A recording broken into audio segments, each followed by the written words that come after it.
Hey everyone, it's Jessica here with the Thermal Web Design Team. Today I am using some of the Color Harmony foils and the Deco Foil toner sheets to back this cut file by Peartree Cutfiles. So I'm going to show you how I do this. I have already cut my cut file out on some white cardstock, and then I have just pulled out some of these toner sheets. These are the toner card fronts, but I am going to use it to back my cut file with. So I'm just taking the negative pieces from my cutting mat here, and I am just cutting out a little bit bigger for the outline of the cut file so I have something to glue it to the back to. So I'm just cutting each piece of the little waves here of that wave design, and I am going to back them in the various colors with those Color Harmony foils. Now the Color Harmony foils do come in 4 colors in each pack, and you get I think it's 4 or 5 sheets in each, so I think there's like 25 sheets in here, so you get quite a lot for your money's worth. So if you don't want to buy individual tubes, this is definitely the way to go, and you can get 4 different colors in that one little pack. So I am using 3 of the colors today. I thought I was using 4, but I guess I'm only using 3 of the colors today. And I'm going to use all 3 colors on all these waves, and I'm going to pull out my fuse laminating system here in a moment to start running these through. So I'll speed this up so you don't have to watch me cutting out each individual wave piece, and then I'll start running them through my laminator. So I'm pulling out my fuse laminating system, and it's going to be heating up here in a moment. So I'm just kind of gathering all of my items right now and pulling out some craft and carrier sheets to actually sandwich my foil and my toner sheets in between to run them through my laminator. Now I have the full sheets, the full craft and carrier sheets, and I cut them down I think to about 6.5 inches wide, and I have both kind of orientations. So I have a couple different sheets cut down to use with this system. It does come with a clear thing to use, but I usually just use the craft and carrier sheets instead. So I've got my little foil sandwich here. You want the metallic side of it to be on top of your toner sheets, and then the colored side facing you or facing up. So that's how I'm running those through. I'm going to use 3 of these sheets or 3 of these colors. You can see my baby girls here pulling at my laminator. I'm going to use all 3 of those in the different colors, but I'm sticking to each wave or each piece, if you will, of the waves so that it flows nicely and all the colors match up. So what I'm doing here is I'm just going to line up where my pieces go so I don't kind of misplace them or lose them. And I'm just going to continue running all of these different colors through here. The one I got a little bit wild on, and I was sticking some pieces in there as it was running through. I think that's the next one maybe. And one of these got a little bit wonky when it ran through because I ran it through a little bit crooked. So I had to kind of pull that out. But it all works out in the end, and it comes out really, really beautiful. And I just love the effect of the foil on these waves. It's a technique that I've wanted to do for a long time, and I've wanted to use this cut file for a long time, so I was happy to get to play with it today. So I've got my wave pieces here. A couple of them still need to be ran through, but I've got most of them here. And I'm going to go ahead and start sticking these down and getting these actually glued to the backside of my cut file. So I'm going to pull out some of the Ultrabond liquid glue to actually adhere my foiled pieces to the backside of my cut file. I know that it's going to dry clear, so I don't have to worry about it if it kind of smudges out the ends or anything like that. And I know that it's not going to make an entire mess of my cut file. So here's my little pieces. Again, I have a couple running through at the moment, but I'm going to go ahead and start gluing. So I'm just pulling out that Ultrabond glue, and I work from the back side, as I mentioned, because it's just easier for me to work from the back side that way. I usually put the glue on here and then lay my pieces right down. I'm flipping it over just to make sure everything's lined up, and then again flipping it back to the back side to continue working. This one, I kind of worked from the front a little bit and I don't like doing that. I don't recommend doing that. I can't get it lined up as good there, and then it stuck to my paper on my cutting mat, so I had a little bit of a harder time doing it that way, but I wanted to try it at least to show you guys the difference of working from the front side and the back side. So here's my finished cut file. I absolutely love how this turned out. I left the little bubbly parts of the waves blank and bare because I'm going to glue down a ton of sequins. When I originally saw this cut file, that is literally the only thing that I could see was adding a ton of white and blue sequins to it. So that's what I'm going to do today. I've pulled out this background paper by 49 and Market and cut the branding strip off, and it's ready to go. It's this nice bluey kind of lacy paper, and I just love the way that it looks, and I thought it would look just perfect with these waves. So I'm going to go ahead and glue my waves to my paper because I'm not going to be adding anything behind it, and I want to go ahead and start with those sequins. So I'm going to pull out a couple different sequin mixes from my stash here, and I am just going to mix them together. So one's by Spiegelmom and then the other one's just from Michaels. So I'm going to mix two of these together, and I'm going to use both of them because I just love both of them so much, and I really love the white from the Spiegelmom Scraps mix, and I love it mixed with the blue kind of aqua shades to match my foils. So I'm just adding a whole bunch of the Ultrabond liquid adhesive to my cut file where those bubbly parts are, and then I'm just sprinkling my sequins right directly on there. I do have to kind of pat them down a little bit, and I tilt the paper a few times and kind of tap it to get any extra ones off, and then kind of go back in and fill in any blank spots as I'm going. But I really love how this turns out, and I absolutely love the end result. So I just think it looks gorgeous with all those beautiful sequins on there, and that's what it looks like. I just love it.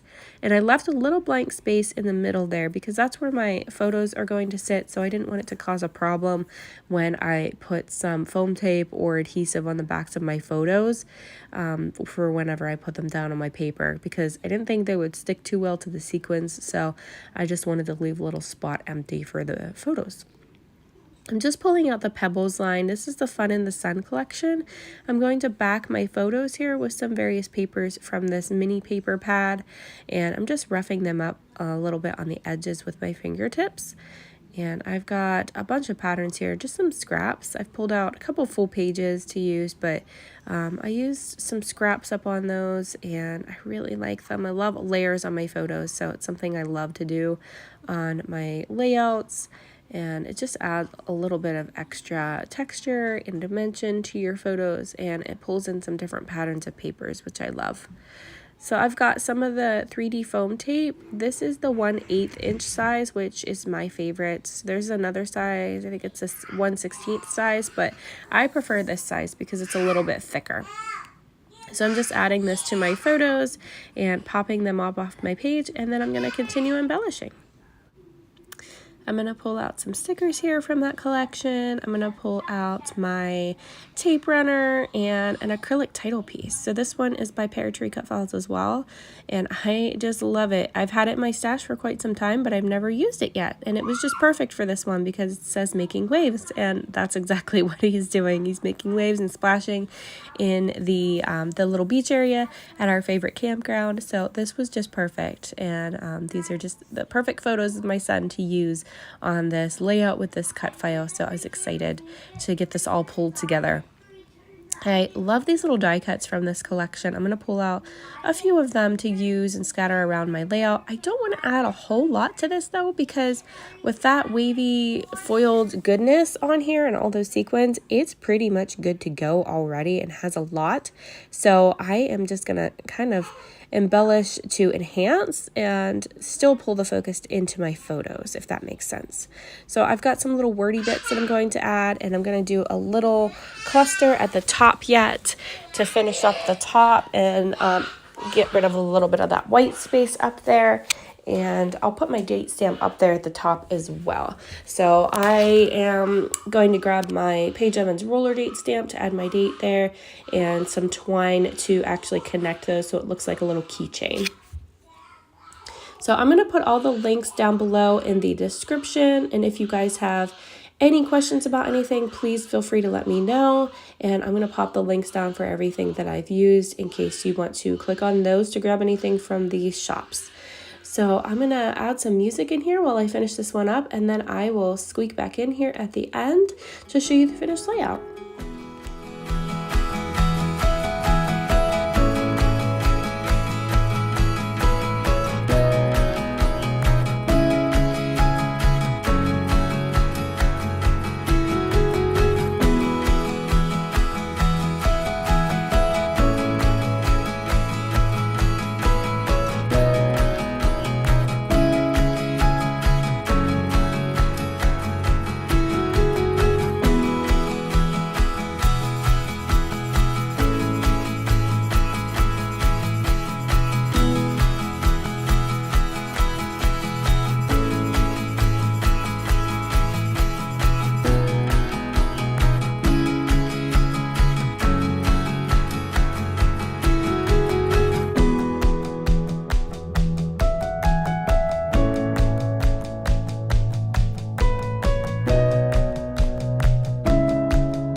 So here is the finished layout. I just love how this one came together with all those sparkles and that beautiful foil on those waves. Just think that is just gorgeous. So I'll link everything below in the description for everything I've used. Thank you guys so much for being here. Thanks for watching and have a great day. Bye-bye.